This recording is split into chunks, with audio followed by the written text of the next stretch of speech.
서울행정법원이 15일 박원순 전 서울시장의 성희롱 사실을 인정한 국가인권위원회의 결정에 대해 타당하다는 판결을 내렸습니다. 재판부는 박원순 전 시장의 행위에 대해서도 성희롱으로 보기 타당하다라고 판단했는데요. 이래도 박원순 추종자들은 박원순이 절대 성추행할 인물이 아니다라고 옹호하겠지요. 해당 소식에 네티즌들은 진실이 증명된 거다. 이게 진실이야 개딸들아라며 이딴 저질한테 세금 들여서 장례까지 후하게 치러주다니 쯔쯔쯔. 좌파들 뇌구조는 이해가 안 된다고 hir난했답니다. 앞서 지난 방송에서 예고한 대로 김어준의 TBS 운명은 여기까지인가 봅니다.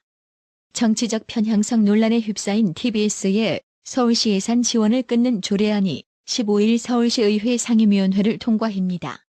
조례안은 이르면 이날 오후 본회의에서 최종 처리됩니다. TBS의 서울시 재정 의존도는 70%대에 달합니다. 김어준의 정치적 편향성 발언을 끝까지 감쌌던 이강택 TBS 대표의 사퇴 의사 표명에도 예정대로 조례안 의결이 진행되면서 TBS는 사실상 존폐의 기로에 놓였습니다. 최호정 서울시의회 국민의힘 대표의원은 지난 14일 라디오 인터뷰에서 이강택 대표의 사의에도 조례안을 처리할 것인가라고 묻자 그렇다며 조례안을 발의하고 꽤 많은 시간에 대표뿐만이 아니라 여러 임원분들이 입장 등을 정리하지 않고 있었다는 것은 현 사태가 비단 대표의 책임뿐만이 아니라는 생각이다. 조례안 처리조차 미룬다면 TBS가 제대로 개선되지 않을 것 같다고 말했습니다. 이어 굳이 세금으로 방송을 유지할 필요가 있을까? 차라리 TBS 재단을 독립시키자는 입장도 있고 교통방송으로서 역할을 다한 TBS를 새로운 방송재단으로 설립하자는 의견도 있다며 서울시, TBS, 시민들과 함께 논의해 새로운 변화를 모색할 것이라고 강조했습니다. 지금 보시는 사진은 윤석열 대통령 부인 김건희 여사가 현지 시간 12일 캄보디아 프놈펜의 한 선천성 심장질환을 앓고 있는 화나의 집을 찾아 건강 상태를 살피고 있는 장면인데요.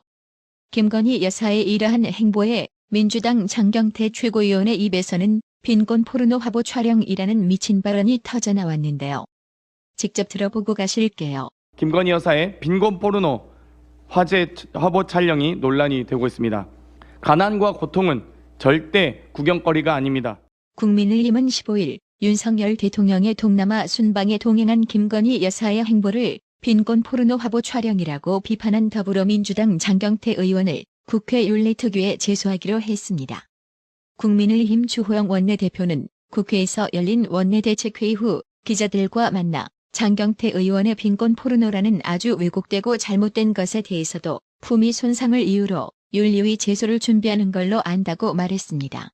윤상현 의원은 15일 CBS 라디오 김현정의 뉴스쇼와의 인터뷰에서 김건희 여사가 배우자들 프로그램에 참석하지 않고 현지 병원 방문, 또 심장병 어린이 방문 이런 별도의 일정을 진행을 했는데 민주당의 장경태 최고위원이 빈곤 포르노다 이렇게 또 표현을 했고 박지원 전 국정원장 같은 경우에는 오드리 헵번, 제클린 케네디 코스프레 하는 것이다. 이런 반응 나왔습니다.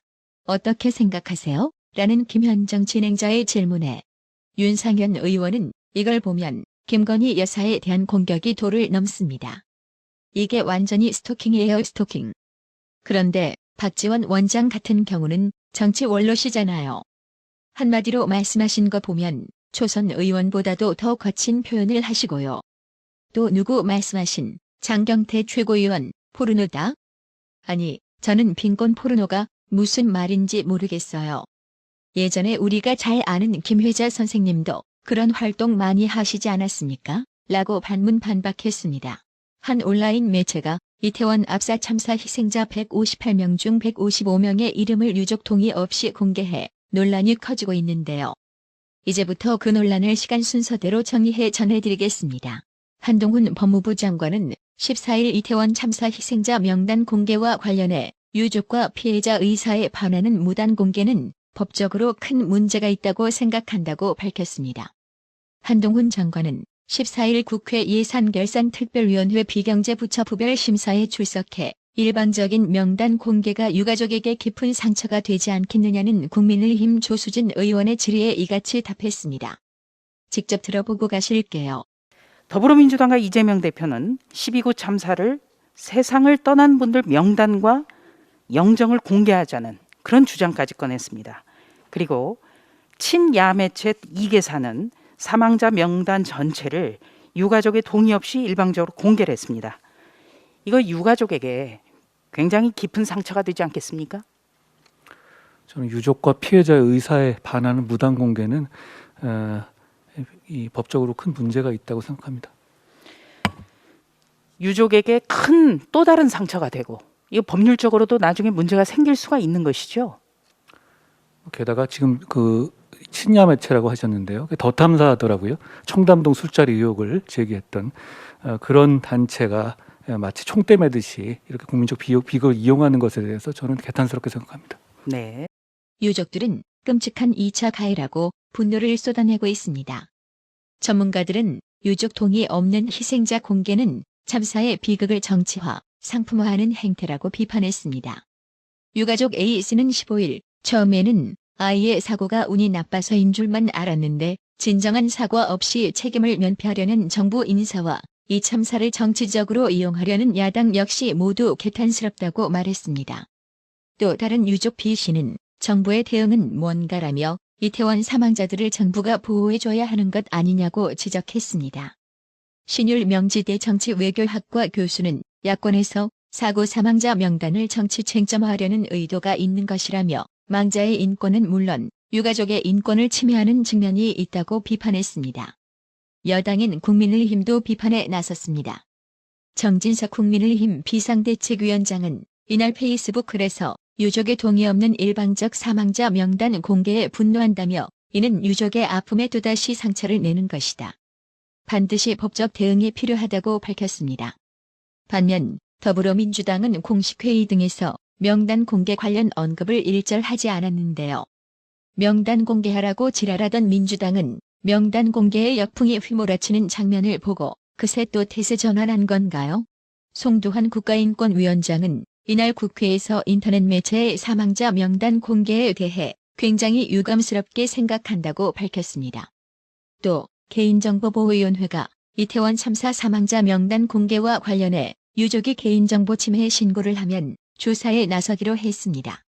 국민의힘 소속 이종배 서울시 의원은 15일 오전 서울 종로구 서울경찰청에 지난 14일 홈페이지에 이태원 참사로 인한 사망자 155명 이름을 공개해 논란을 일으키고 있는 인터넷 매체 시민언론 민들레에 대한 개인정보보호법 위반 혐의 고발장을 제출했습니다. 이종배 의원은 민들레 측은 유가족 협의체가 구성되지 않아 이름만 공개하는 것이라도 유족들께 동의를 구하지 못한 점에 대해서는 깊이 양해를 구한다면서 유족 동의 없이 무단으로 사망자 실명을 공개했음을 인정했다며 정보 주체의 동의를 받지 아니하고 개인정보를 제3자에게 제공한 경우에 해당해 개인정보보호법 제17조 및 제18조 위반이라고 주장했습니다.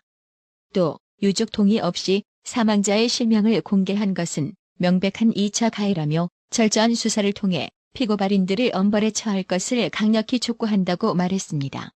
나라의 TV는 구독료 후원으로만 운영 유지되고 있으니 구독자님들의 따뜻한 정성이 필요합니다. 항상 뉴스 전달 방식에 노력하는 나라의 TV가 되겠습니다. 구독 그리고 알람 설정, 뉴스 영상 내용이 좋았다면 좋아요를 클릭해주세요.